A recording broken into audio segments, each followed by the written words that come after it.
אתם יודעים שבצורה... לא, יש לנו פשוט דיל. יש לנו דיל בלי זה, זה הדיל. אתה לא יודע, הם יודעים פה.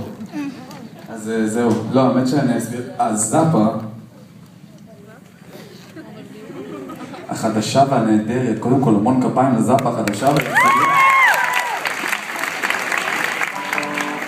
יש משהו בזאפה דווקא שזה מרגיש, זה אינטימי, לא משנה כמה אנשים יהיו, וזה תמיד הרגיש כמו סוג של דייט.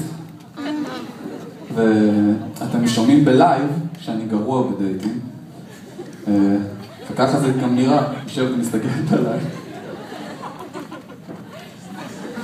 שם לשתות? אני לא טוב בזה, אבל אני יכול להגיד את האמת, וכשאור ידידה שלי שעובדת פה, המערכת אמרה לי שהגיעו כל כך הרבה אנשים, אז התפללתי כאילו בפנים, אמרתי, נתן, רגע תתמכר לזה שלא יהיה בעיות במקרה שיום אחד הם לא יבואו, ואני מה זה מודה לכם שבאתם, חבר'ה, תודה רבה.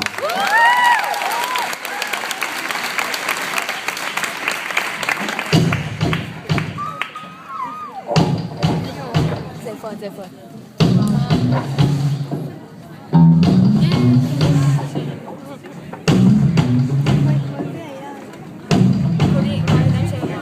אני סוסקר שבוע בגלל חושבת לבקר אני לא מאמין שאת לך להסתכל כל הבעיות נעלמות ובסוף זה אחד יותר רוצה לעבוד המטרה להתגבר זה בסדרת והשטויות מצב ושבת להירגע אז נזור בביתה מרחוב אני מגיע דיבה ואז מתחיל לצחוק כאילו כלום לא קורה